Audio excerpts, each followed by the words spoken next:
Hey guys, welcome to the podcast. My guests today are Linda Traylor. She's VP and Head of Medical Excellence at Acceleration Point, and Josh Yoder. He's a Senior Medical Science Liaison at Aurinia Pharmaceuticals. And we do a book review of Never Split the Difference by Chris Voss, which is collectively our three. All of us share. It's our favorite book, and we couldn't wait to do a podcast about it. I love this episode. It's a little bit long, but I love it. And I think it's great for anyone, not just medical science liaisons, but anyone in any walk of life. I hope you guys love this. I hope you share it. And don't forget to follow me on LinkedIn for regular announcements and to join us on MSL Talk Live, which is once a month. But thank you guys, as always, for all of your support of the show. Welcome to MSL Talk with Tom Caravela, a podcast specifically designed for MSLs and all things field medical.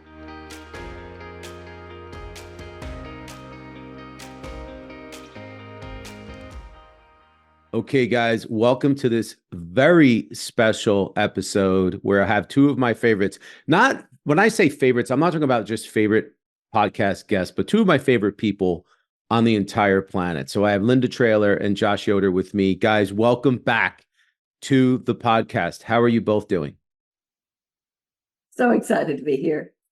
Yeah, absolutely. Couldn't agree more. To my very favorite humans on the planet. This is going to be a blast. Ditto. I mean, we're starting out as a love fest, but that's what it is. That's what it is, man. And it's genuine. It's real. I love you guys. And we have been talking about doing this. It's probably over a year. It is. This has taken a long time to come to life for a lot of different reasons we don't need to get into, but we're going to talk about our favorite book. The three of us share something in common where our favorite book is Never Split the Difference by Chris Voss, or at least one of our favorite books. So I am going to let Linda introduce herself first, and then in typical fashion, as we start these podcasts, let Josh introduce himself, and then we're going to jump into this. So Linda, why don't you start? Absolutely. So my name is Linda Traylor. I am Head of Medical Excellence at Acceleration Point, and that is a company that many people know about from a insight strategy, medical strategy, consulting, SaaS product. We have a Quello product. However, I've been in industry for 25 years and have done many medical affairs roles at many like diagnostics, devices, big pharma, small pharma. And I just, MSL role to this day is still one of my favorite roles. And I always feel like the worst case scenario for me at this point in my career is to go back and be an MSL. And if that's the worst case scenario you're in, I mean, life is pretty good, right? You're playing with house money. So yeah, I love it. And I'm glad to be here. This book is, I love this book. I'm really looking forward to this conversation. Yeah. Josh. Yeah, couldn't agree more. And I can continue the love fest on how I even got here and what I'm doing now. So I'm a senior MSL right now, Josh Yoder, senior MSL with Aurinia Pharmaceuticals. And like Linda, I've been in this world for a while, love it. My background's in research, switched over about a decade ago at this point, was an MSL at a number of companies, managed a team at my last place. And really what I was looking for was a great culture and great people to work with. And again, we were talking a little bit earlier, another common friend of ours, Keely Dahl, another one of my favorite people. She worked at this company, brought me over here.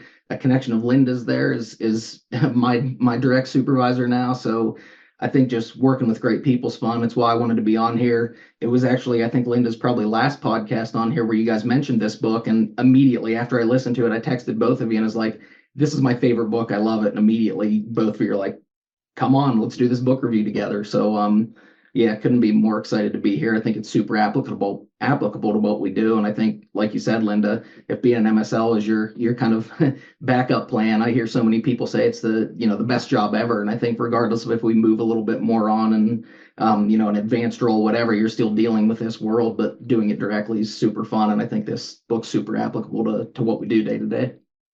Rock stars, guys. These two were absolute rock stars and leaders in medical affairs. So this is going to be a great conversation.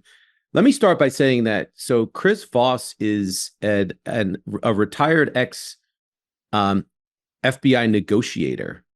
And when I first heard about this book, someone's like, "Oh, you got to read Never Split the Difference. It's the best business book." And, and at first I'm like, yeah, I don't know. I thought it was a book about negotiation, which I guess in business you definitely need, but it's really a book about life. It's a book about people. It's a book about communicating and connecting with people more. It's about it's a relationship book more than it really is a book about negotiation. So I want to set the tone, because if anybody's thinking, oh, I don't know if I really want to invest in a book about negotiation, that's not really what it is. And the reason that we brought this to this venue is because it's a great book for MSLs and medical affairs leaders. So Linda, I'm going to start with you. Why would you say, in your opinion, you think this would be a good book for MSLs and for MSL leaders? Absolutely. Well, I mean, the MSL is in the business of having practice-changing conversations, and they constantly have to hone and develop and advance their communication skills. And I agree with you. What Chris said, even in his book about negotiation, it being sort of frameworked around negotiating in business, the negotiation impacts every part of our life. So I agree with you that really it's kind of a life skill book. And when the first time I ever looked at this book, I listened to it on Audible. I've since got the copy of it, and I've read it a handful of times as well. But the skill sets that are applicable to any negotiation, no matter where you are, all stakeholders, are communication skills that MSLs need to master.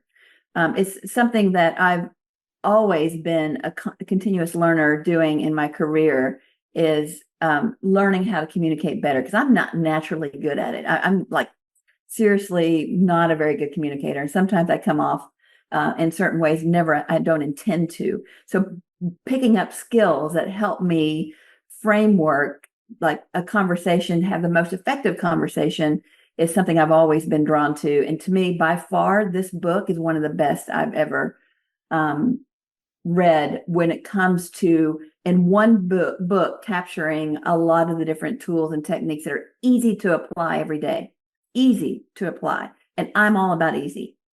And we're going to talk about those techniques. We're going to actually dissect those techniques as they relate to MSLs and medical affairs folks. So, Josh, why do you think this is such a great book for MSLs? Yeah, I love that you said it's about interacting with people and really about being human, because I'm same as Linda. I've listened to it a handful of times. I rarely read books anymore, right? When I'm traveling, I listen to books. This is the first book ever. Usually I consume it once, right? And move on to something else. I want new information. This is the first book ever. As soon as I finish it, I'm like, I'm starting this over immediately, because there was so much in it and I don't want to miss anything. It resonated that much with me. And I think I'm really into kind of psychology, social psychology, how to interact with people. By no means an expert. I want to get better at it, right? And I think this nails all of that. This is the first time I ever sat down. I probably took 10 pages of notes going through the book this time, preparing for this, right? My top note says this book is really about interacting with humans, because that's what it is, right? It's how we develop relationships, how we communicate with people, like Linda said. And I think I love sitting down and interacting with people, but in this, it's like, how can I do that better? And how can I get more out of, what the other person's saying? Again, especially in this world, everybody always says, insights are the, currency of medical affairs. This is going to lead you to insights, these sort of things. So I think it's super applicable in that way. I think it really gets to people wanting to be understood, connecting with people, how you basically make that a better connection, how you make your communication better.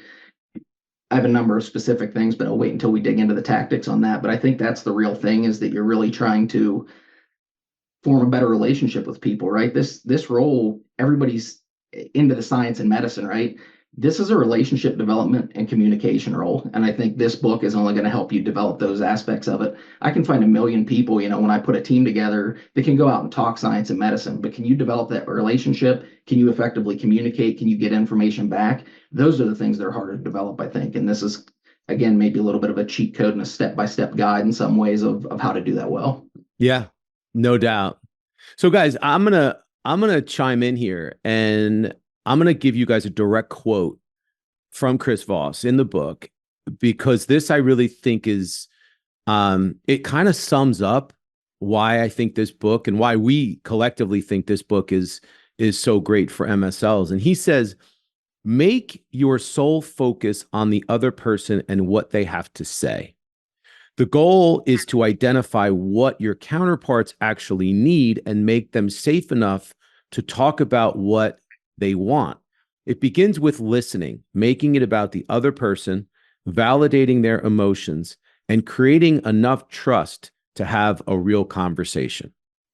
So as we look at the complexity of KOL engagement and access and relationship building, I mean, that really hits home, and it's a really great precursor to what we're going to talk about as we dissect the book. So as I said, we're going to pick apart some of the concepts that Chris Voss talks about in the book, and we're going to start with what he calls tactical empathy.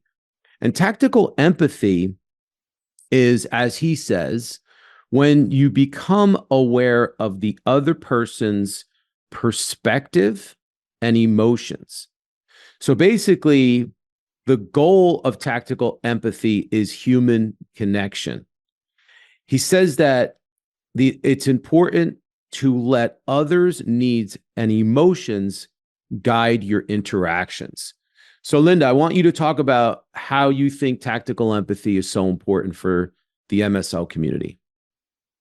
Absolutely. So medical science liaisons, MSLs, whatever you call them at the field medical team, when they're engaging external experts, KOLs, HCPs, they usually go in with an agenda, and they usually have a goal for the meeting that they want to accomplish.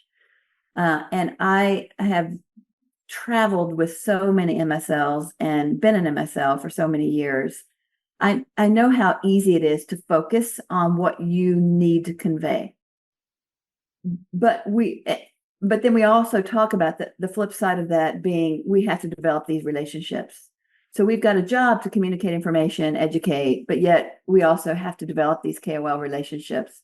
And that key ingredient in between those two things is this understanding all you can about their perspective.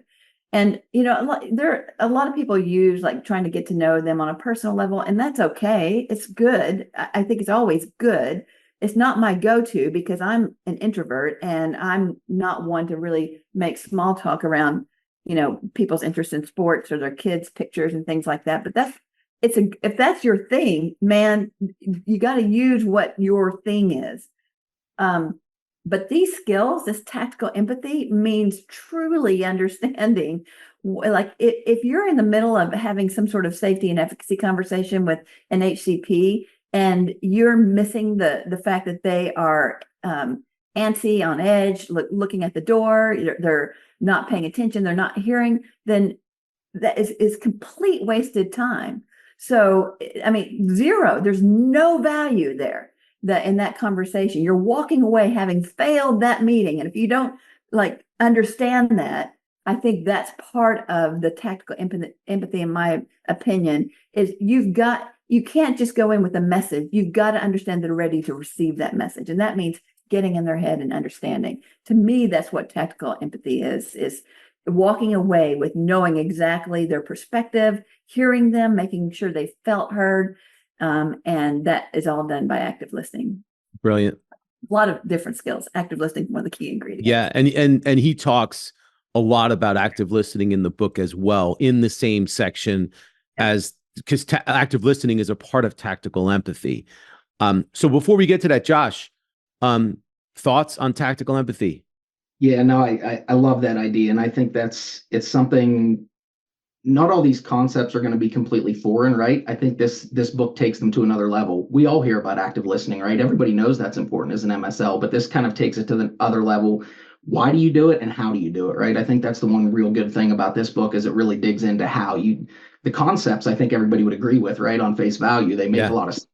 How do you actually do it? And then he kind of backs it up in really the most difficult situations in the world to do it, right? So I think that lends some credence to it. But I love your point, Linda, about going in and, this isn't the way I do it.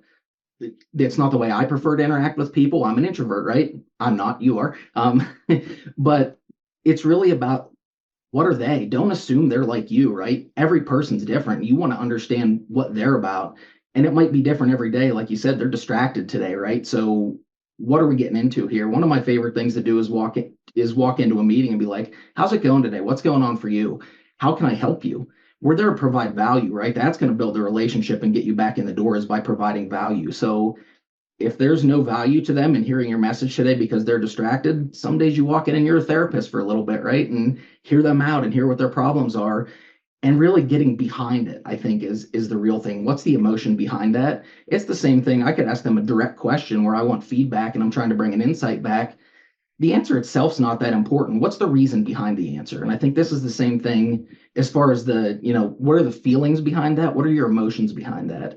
And understanding it a little bit, and we'll get into more details of getting specific with that, but how do you get beyond that, right? And have the conversation either you want to have or what's most useful for them. So I think those sort of things really dig into how does something, become useful, but it also it builds that rapport. And another term that I didn't know before this that he talked about a little bit was neural resonance and really get in sync with that person. I think you have such a better two-way communication when you can kind of get into that, even if it's not your mindset, you kind of mold to that and learn to interact in that way and just have a way more productive and quite honestly fun conversation, I think.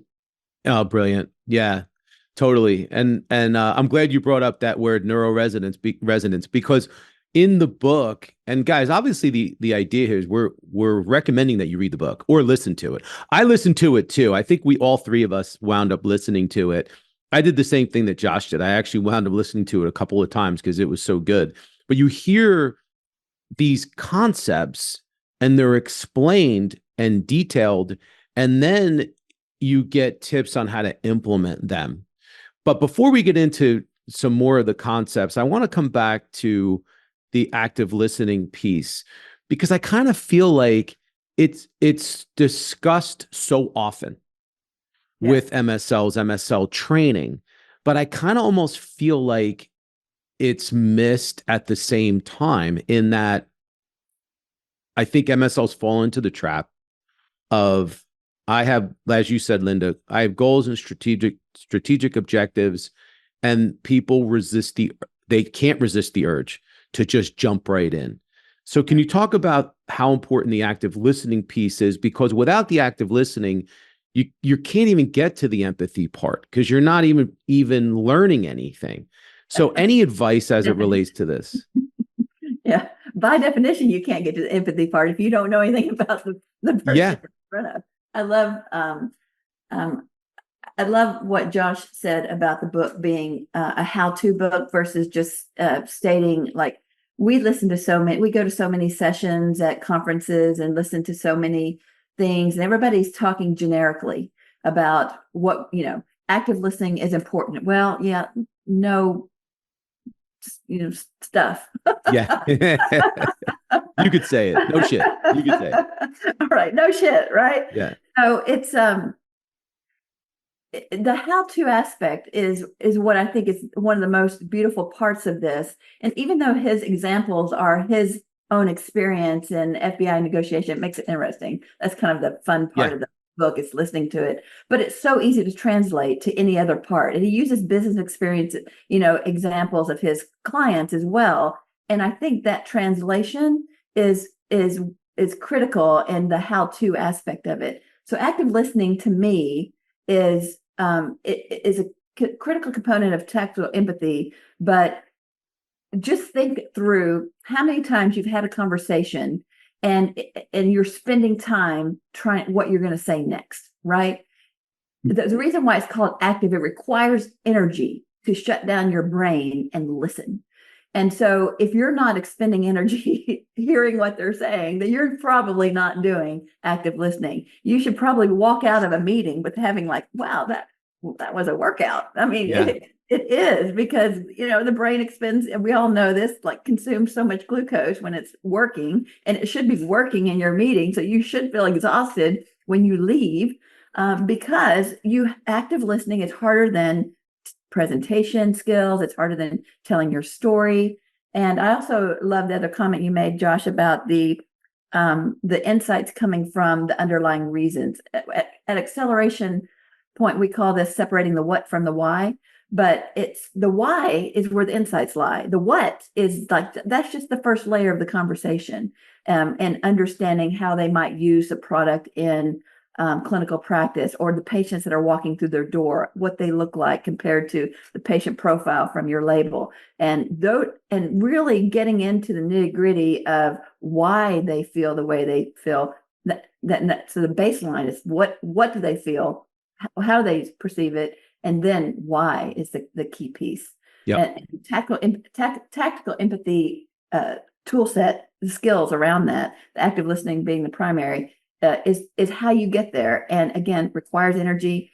You got to shut down your brain and hear what they said. And one of his key skills that he talks about in the book to make sure that you're doing that is that summarizing what you heard back in the conversation, real time. So I have developed, I'm still not a master at it. I'm not a master communicator. I have to have books like this to be able to do the things that we need to do for our jobs. But that summarizing part has really, I think, amped up my ability to active listening, because I'm like really can spend a lot of time in my own head when I'm in a conversation with somebody. And so I really have to work to turn that off. And I think summarizing, making myself saying, this is what I heard back to them, to whoever I'm talking to, is one way I get around some of that, making myself listen. And Linda, we didn't plan this. You literally just introduced the next concept that I'm going to let Josh talk about in a segment, but that's called labeling. So in the book, Chris Voss talks about the concept of labeling, and some other experts like Vanessa Von Edwards and Zoe Chance call this naming. And it's a way to identify what the other person is putting out as far as their emotions and what behaviors you're recognizing from the other person, labeling those emotions for the purpose of the conversation without insulting anyone. So, for example, Chris Voss talks about in a conversation to summarize when you pick up on someone's emotions. And you could do this at home. You get home and you see your spouse is frustrated.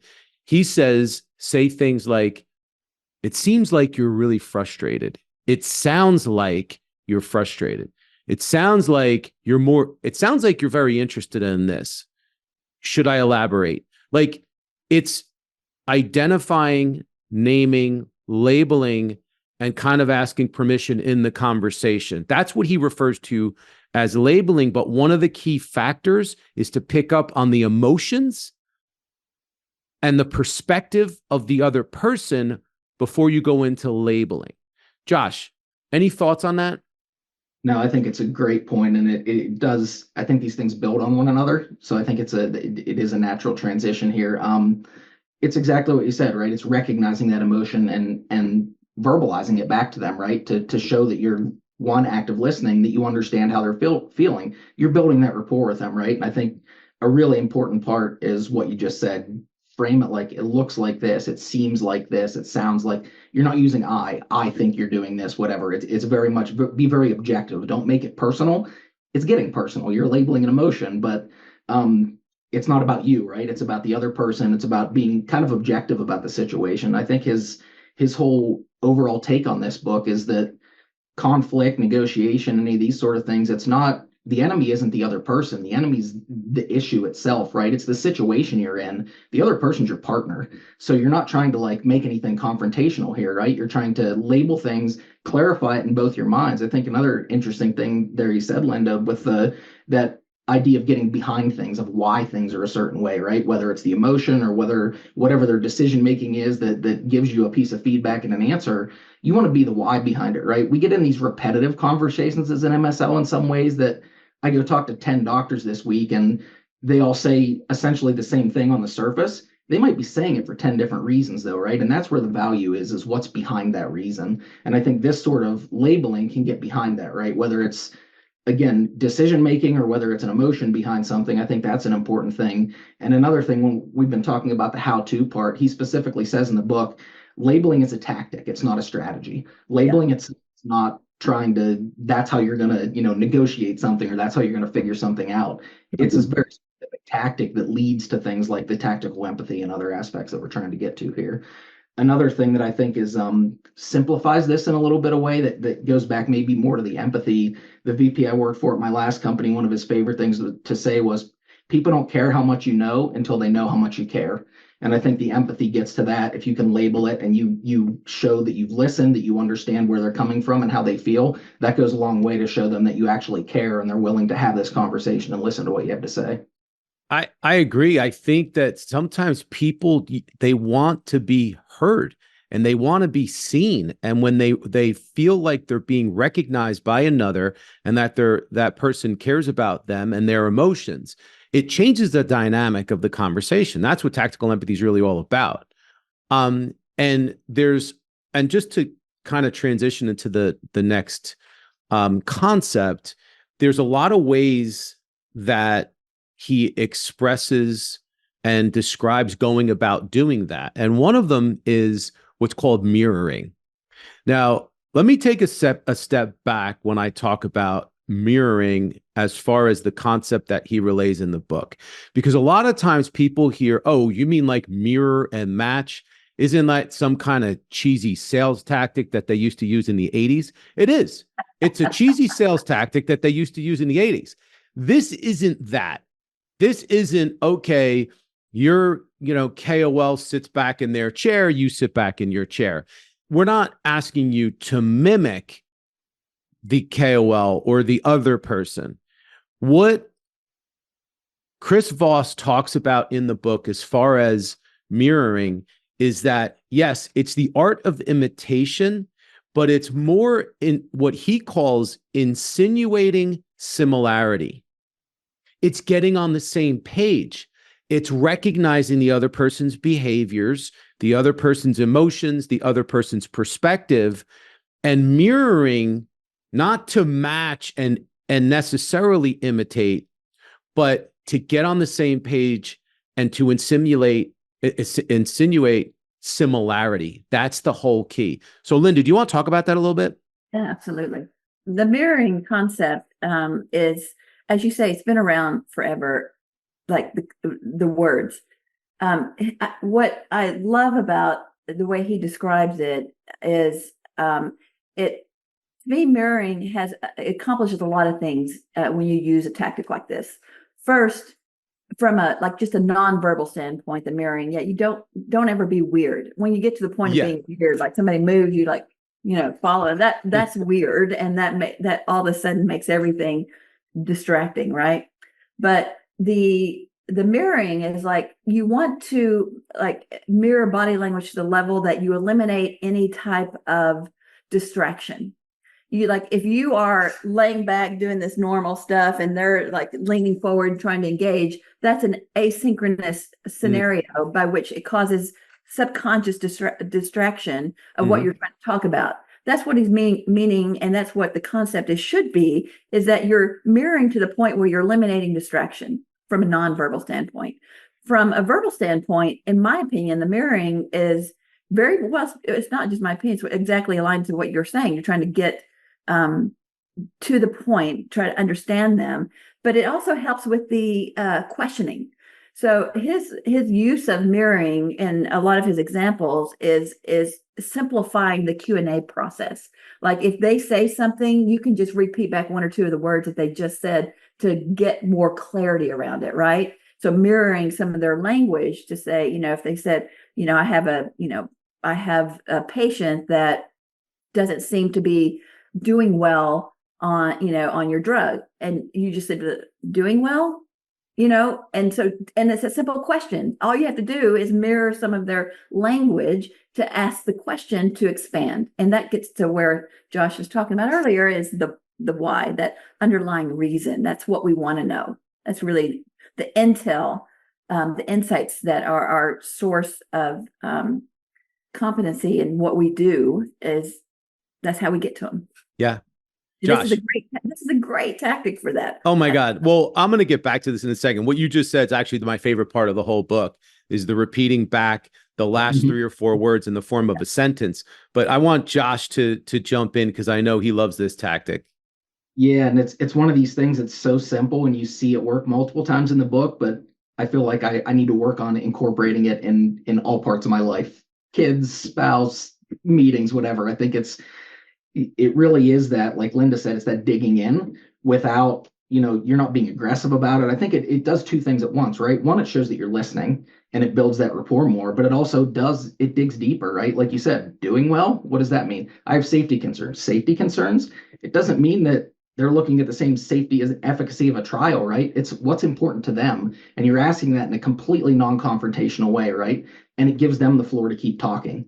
You want them to talk all the time, right? We basically are prodding the conversation you might have some information to transmit, but really the information we want is what they're saying. So I think that this is a super effective tactic for that. And I think there were 2 really interesting tidbits they used. The one is the tips at the restaurant.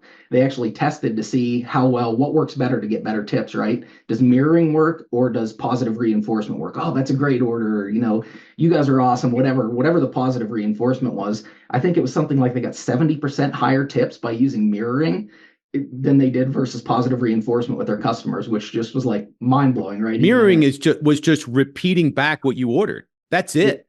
Right? Yeah. Super simple. Yeah. It wasn't even in for information, right? Yeah, super simple stuff, but I think it really showed the value of that. And the other, I think, almost comical instance was when later in the book, he's talking about an example. I think he's within his own organization at that point. His son works with him. He's having a conversation with someone else, and he keeps going on. He's super excited about something, and all the person does is mirror him for like 45 minutes. And his son finally stops the conversation laughing, and he's like, "Don't you see what he's doing to you? He's been mirroring you for almost an hour now." And it's just, it shows even an expert in this didn't recognize that someone was doing it to him effectively, and it was a natural conversation. I think he points out in a few different places, these tactics may sound weird. You're going to feel awkward. Go and do them. And they're natural conversation, and none of this feels amazing. Right? Yeah. It's so amazing. I love it, guys. You're pulling out, like, I want to go read or listen to the book again right now, because you're pulling out all this great stuff. But I want to get back to, and Josh, you had mentioned this before, and Linda, you even mentioned that one of the things that's really nice about the book is he gives you the how. There's a lot of really good information that and concepts that he shares that'll help you to do this. And one of them is what he calls calibrated questions, asking calibrated questions. And the idea about the goal of asking calibrated questions is to get to the point where you let the other person know that you want what they want. But in order to do that, you have to ask open-ended questions, but almost like a reporter would ask. And a reporter asks questions like who, what, where, why, how. Now, what Chris Voss suggests is you actually narrow it down to what and how. So do you guys want to talk about this piece of it and how it might work? Linda, let's start with you. Yeah. I think the comment you just made about how he narrows is I think one of the crux of why the book is so good. And it's also lends to one of the things that I'm always looking for is simplifying stuff we already know. Yep. So that you can practice and integrate it and then evolve it later. Because there is some complexity to using the why questions, and there is some complexity with some of the others, but what and how are some basic, practice those, man, good at those.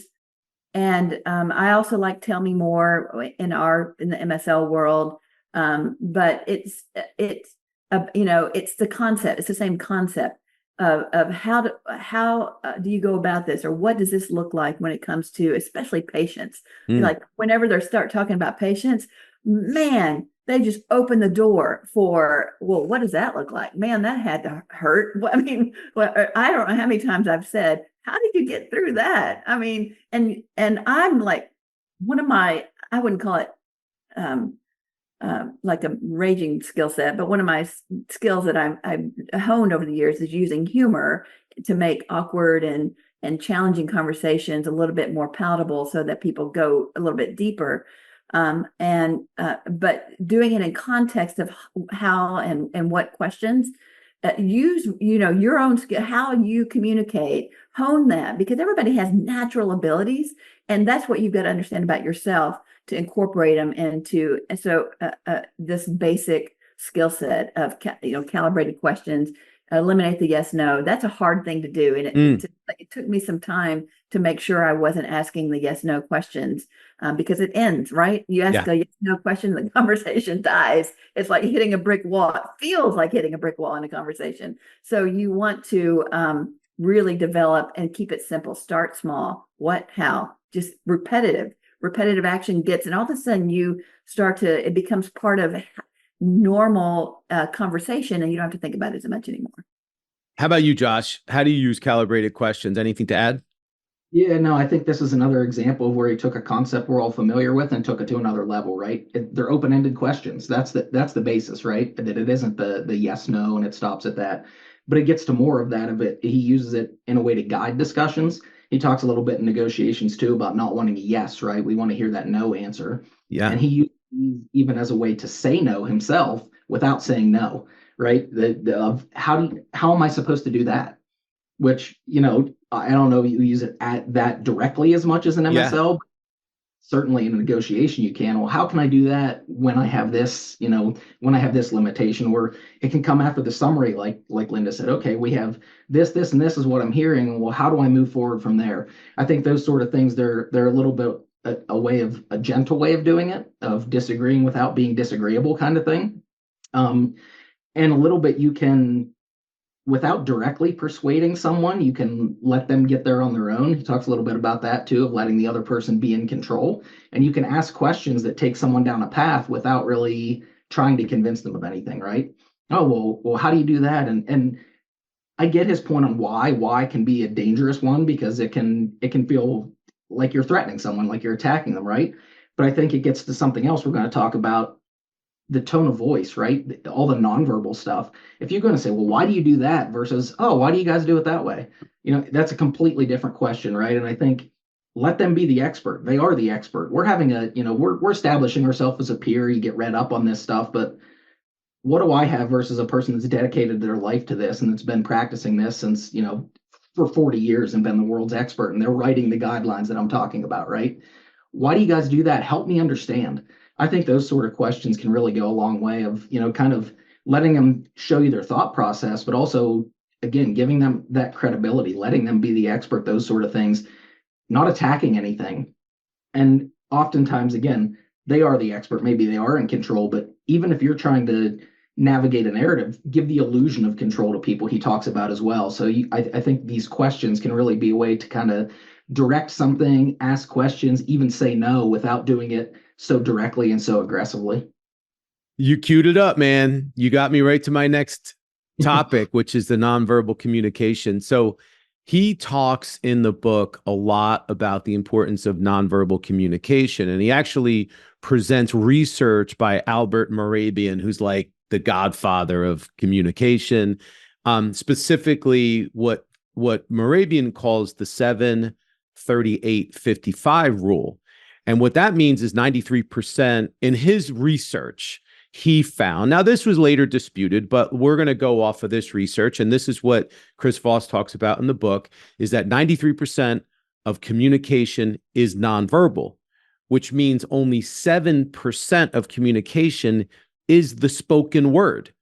55% is body language and 38% is tone of voice. And Josh, you gave a really good example of that. So Lynn, I'm going to ask you, how important is it as an MSL to be mindful of nonverbal cues and nonverbal communication? Yeah. So I love this part of the book, and nonverbal communication in general has been something that I've read a lot about over my career, since I first heard about the percent. Again, the actual numbers is the ratio. In the end, the majority of communication is nonverbal in tone. I mean, we can all agree with that. Who cares what the actual numbers are? It's like the majority of it. And I think we can all agree that it's probably less than 10% is verbal. So 7 sounds like a pretty damn good number to me. So I think when it comes to the nonverbal, I always kind of look at it as a means to, as I was saying earlier, to eliminate distraction. If you want to make the most of that 7%, that verbal, that you want to get the most out of that. So non-verbally, you just kind of body language wise, you want to eliminate anything that's going to be distracting. So, and people pick up on your non-verbal communication subconsciously. And that's the part you want to avoid, because that's the part they're going to remember later, like when you're not in the room, what they felt and that reaction that they were having subconsciously. And so we don't realize the impact that has on relationship development, because what people remember later is really the value and the part that you want to impact, because they're not going to remember the 7%. They're going to remember how they felt, right? Yeah. The 7% is something that is repetitive, space active. There's a lot of research on how to get somebody to recall some of the things you teach them, but you have to do it in that small percentage of the overall communication. But the tone is critical too. And that's something that I've always had to struggle with, is tone, because I sound sarcastic a lot when I don't mean to. And I sound a certain way when I'm reacting to an engagement that I don't intend to.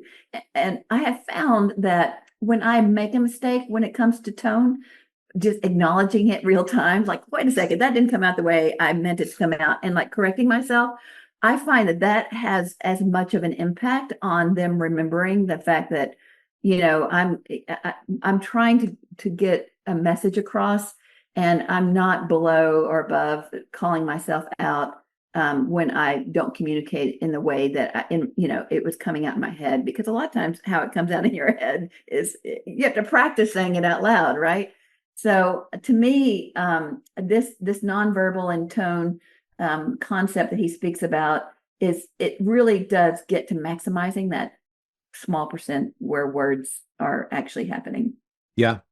So Josh, I got 2 questions for you. I want to hear your thoughts on the nonverbal piece, but I also want you to share with everyone, you and I really kind of appreciated the "Hi, I'm Chris" discount that he talks about in the book. So let's get to that second. So how do you use nonverbal cues and nonverbal communication? Yeah, no, I think it's, again, hugely important. Like Linda said, I feel like this ties into a lot of the other book. You mentioned, Linda, that disconnect of what you're saying versus what I'm seeing. And I think that goes back to, again, the tactical empathy and the rapport building and things like that, right? I hear you saying this, but you look, I don't care what it is, you look taken aback by that, you look disinterested in that, whatever it is. And I think if you can identify that can help further the conversation and get into the why behind you said something in a certain way, those sort of things. So I think recognizing that's huge. And it really emphasizes the importance of in-person meetings. These things are great. We can see each other on video. You can get on a call. He mentions specifically in the book, he's like, I'll fly a long way to go meet someone in person, because I get so much more out of that in person and those nonverbal things than I do on a phone call, right? I'm sure you mentioned it to people, Tom. I've heard it from other people. When you're on a phone call, smile, stand up, move around. It comes across, right? You're not even getting that 55% of body language face stuff, but just the tone that you get, the difference. You can hear someone smiling when they talk, right? So I think those sort of things really come through, and I think that's directly applicable kind of to what we do every day. Beyond that, the "Hi, I'm Chris" discounts, super interesting, right? it comes back again. You keep mentioning old sales tactics and some of these things. Everybody wants to use someone else in. Hey, Tom, how are you doing today? Tom, I really think you'd be great. You can mention a person's name once. If you do it more than that, it's awkward. It feels salesy, right? Right. But you want to put your own name in it to make it personal and to build that rapport and that empathy from the other person. He calls it forced empathy. They have empathy for you. And he uses a couple examples that I thought were really funny. And the discount one in particular, right? He goes into this store. The salesperson says, do you want to sign up for our loyalty program? He says, well, do I get a discount? And the girl says, no, we don't offer any discount for that. And he says, hi, I'm Chris. What's the discount for being Chris? And she goes, ask my manager who's standing right next to her. And the woman's like, the best I can do is 10%. And he's like, just a simple example like that. I made it personal.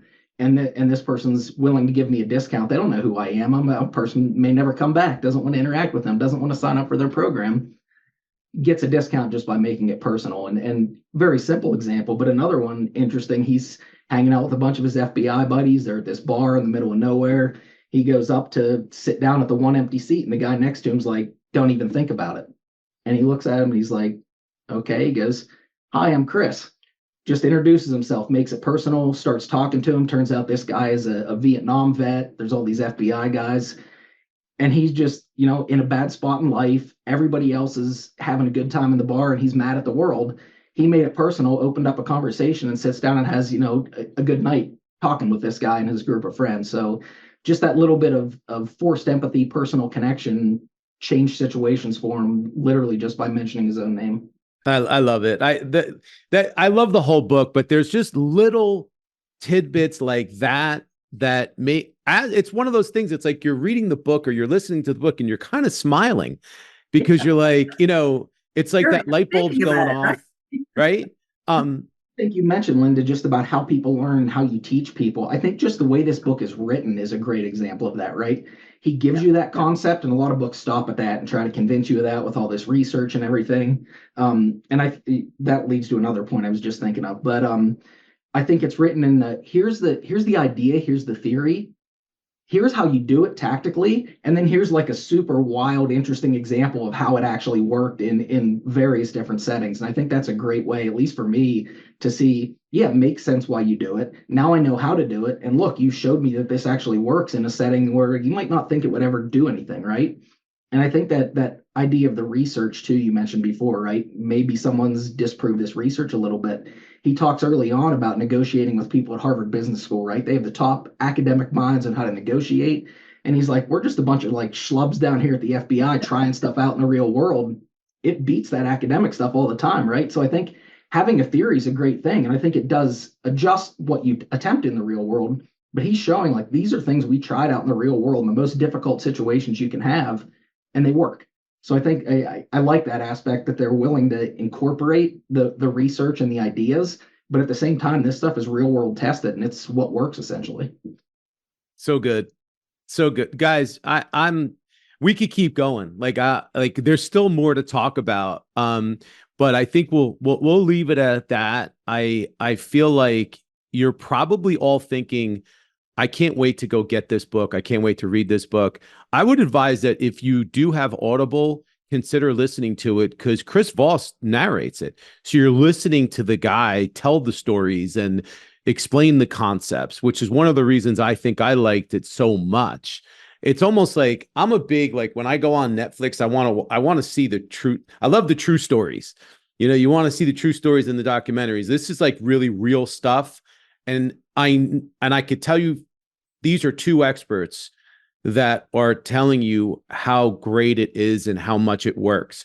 And whether you're an MSL or you're a sales rep or you're a husband, a wife, or a father or a mother, these are all relationship type suggestions and tactics and strategies that will help you in your relationships with your family, with your friends. It's not just in this context, we talk about how it applies to MSLs and medical affairs, but this is really for anyone. So any last minute advice from you guys? Linda? Oh, last minute advice. Well, I agree with the listening to the book because the storytelling is incredible. The examples you're gonna like, it's a great way to pass the time when you're in a car, on a plane, or those in between times that fill the MSL's life. So Audible is a great starting point. I actually got the Kindle version and have a whole lot of highlights, and so I use a bunch of other tools that extract things that I want to remember into this learning program for repetition and seeing it every day. So that's one of the reasons I did the written as well. But start with the Audible, hands down. It is so good. The storytelling is incredible, and keep it simple. Start with, the first time I started applying this, I started with some basic mirroring and a little bit of labeling and applying it to, as you say, negotiation is part of everyday life. So it's being able to apply these. You can start straight away in any conversation with your kids, your spouse, your friends, and even in work environment, immediately start applying some of these, and you're going to be surprised the impact that in a very short amount of time, with not even being very good at it, the impact it's going to have on establishing a deeper conversation. It's going to shock you. And so please, put some effort into it. We're all in the business of being continuous learners. By definition of being an MSL, you have to be, I think, to be a good MSL. And so this is one of those skills that everybody kind of puts it into the soft skill category, but it doesn't matter. It's the skill that you have to be good at your job. For sure. Josh, close us out, brother. Yeah, I couldn't agree more. The audio version's great. Chris tells the stories, a lot of emotion and realism in that. I think is cool. But I think a little bit it's advice to myself. Go out and do it, right? You read these things. I think, like Linda said, you're a continuous learner. I consume a lot of information, but then it's like I move on to the next thing and go do my job, right? How do you build these in? And I think those low stakes environment you talked about, you're talking to your kid at home, try this stuff out. You're in a lift on the way to a meeting. Do it in that. Who cares what happens, right? Then start to sprinkle it into your interactions and see where it goes. And I think the more you use it and the more you practice it, it becomes second nature. There's other podcasts I listen to of great interviewers, and I can tell when I'm listening to it because I go into a conversation with someone. I have a better conversation after I've been listening to the way they interact with people. So I think the more you can expose yourself to it, whether it's you doing it or someone else doing it, the better your interactions are going to be. Awesome. One last thing I'll say, guys, as a recruiter, I gotta throw my 2 cents in. The other thing that's great about this book is it's great. There's great interviewing advice and tips in there. We didn't get to it because we just ran out of time, but there's great stuff on interviewing and career development. This is all great stuff for career development. So there's so many different aspects to it. I hope you guys got value out of this. If you did, please share it with others. Thank you always for all your support. I can't thank you guys enough. Love you all, and we'll see you next time.